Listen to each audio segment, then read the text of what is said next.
Welcome back to the Nerve Guys podcast, where we discuss movement from the point of view of the brain. My name's James, and this week we're talking about how do I know when to get out of bed. So obviously we're not going to be talking about the times when you need to get out of bed. Answer for that one is just an alarm clock, I guess. We're more talking about how do you find that balance of knowing when you've rested enough and you can wake up versus you need more sleep?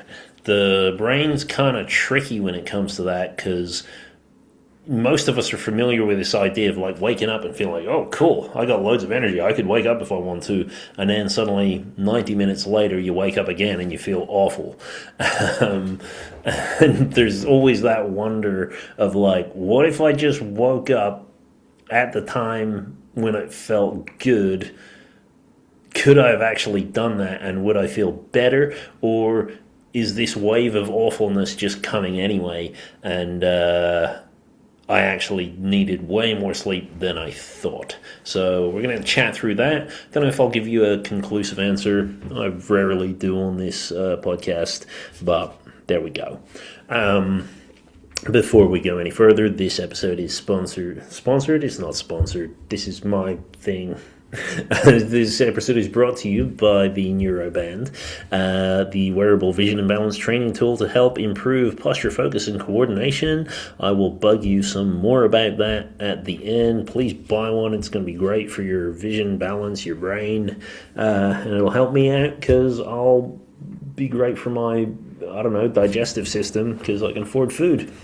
So waking. Let's talk about the sleep-wake cycle. So basically, when we go to sleep, there's sort of there's a load of hormones kind of floating around. The two big ones that we'll kind of simplify it to, we've got melatonin, which is what kind of puts us into the sleep state, and then we've got cortisol, which is supposed to wake us up. And so the simple way of describing it is when you go to bed at night, melatonin should go up, and cortisol should be down, and then that puts you to sleep. And then when it's time to wake up, then it flips around the other way. Cortisol wakes you up, and then you go, oh cool, I've got some energy now, I can move around. So cortisol is a stress hormone. You may have heard of it as the thing that you don't want, but you can't live without it. Cortisol is essential for actually being able to do stuff. If you got super low cortisol, you got super low motivation, you're going to find it really hard to get started with tasks. So the problem is that the sleep cycle doesn't just kind of go on this smooth curve.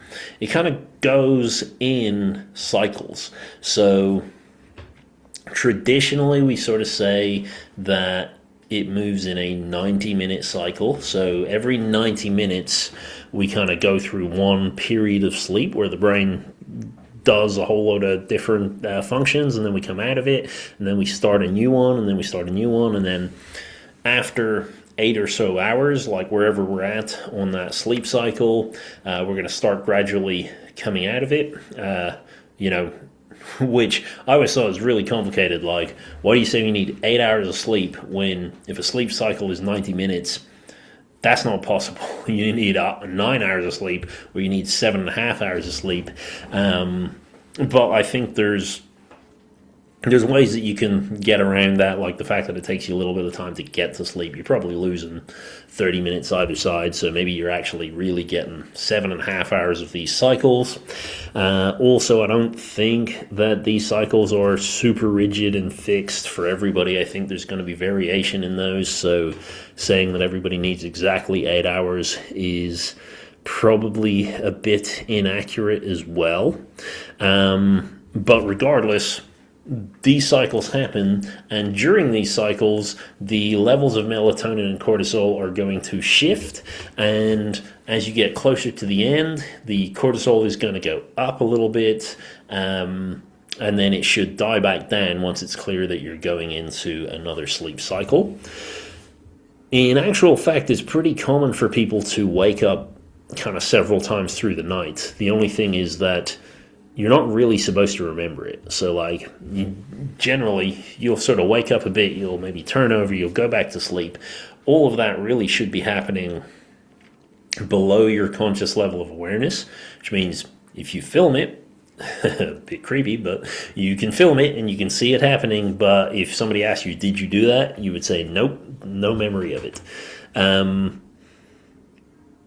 What kind of throws all this off in the modern day at the very least is that our cortisol levels are not really especially well regulated.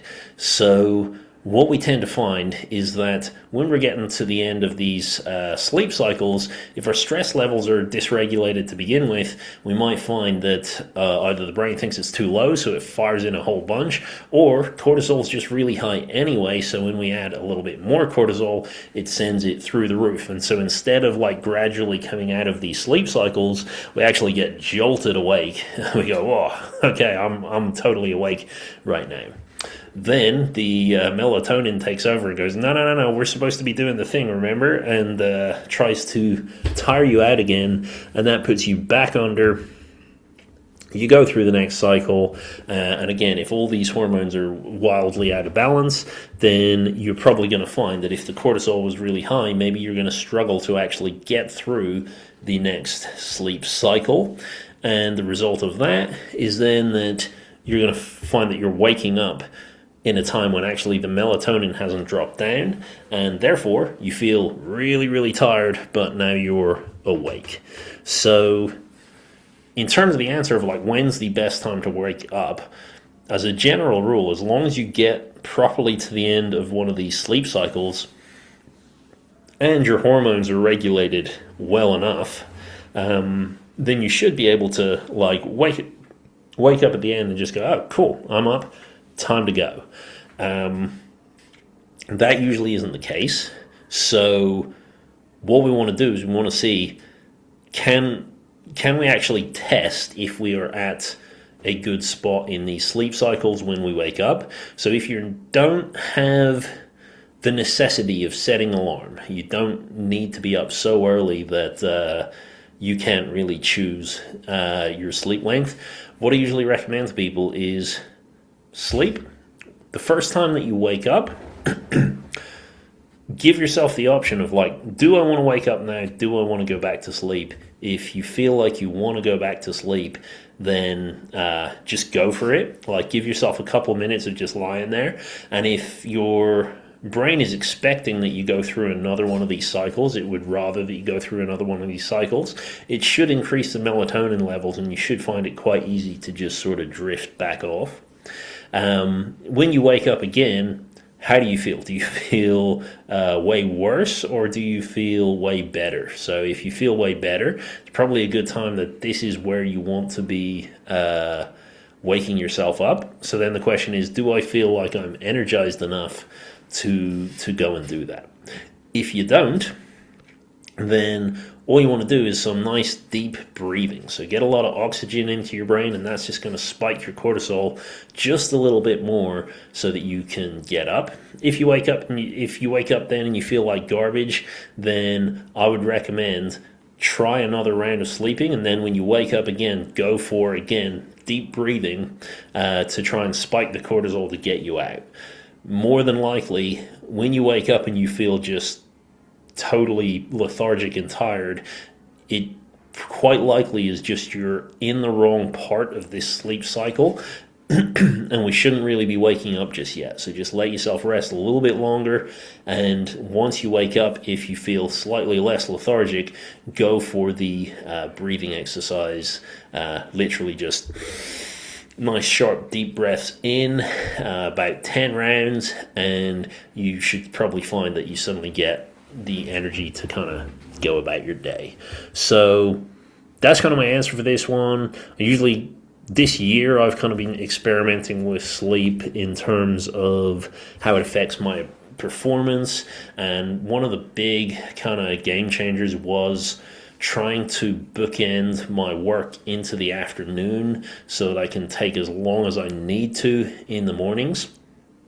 Sometimes I find that I just my body just doesn't want to get up, and I kind of let it ride itself out until I get to a point where it's like, oh, I'm still tired, but I feel like if I just do some breathing, I can get myself out there. It's been a pretty big game changer in terms of performance. The times when I've needed to like disrupt my sleep and wake myself up earlier, I usually find that, my hands just don't work in the same way. They're not as strong, they're not as powerful.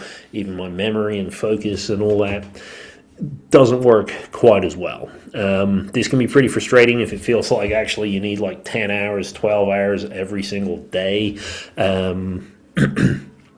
If that's the case, there's probably more things that we need to look into. So maybe think about getting some blood work done, maybe go for some talking therapy or see a psychologist, or at the very least see your GP to see if there's any other things coming up that might be convincing your brain that it really needs way more rest than the standard recommendation.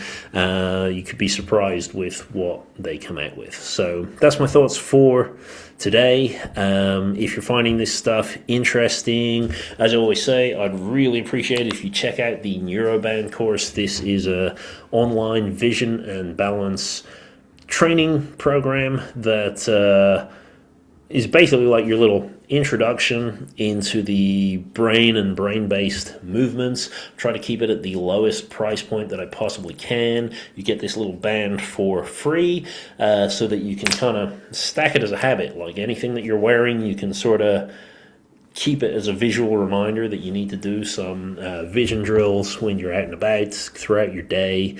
And yeah, see the benefits. It's vision training, balance training, really great for the posture muscles. So all the muscles that keep you upright do it in retaliation against gravity, and that's regulated through the vestibular system. Your focus is really just a mix between how worried is your brain about falling over, how much focus is devoted internally to that versus how much can you afford to extend outwards. And coordination, again, is only possible through having a really clear view of the world around you. If you can't really see everything well, you cannot be well coordinated, because to the brain it just doesn't matter. So check out the Neuroband. There's a link in the description below. And that's it for me for this week. Thank you for watching.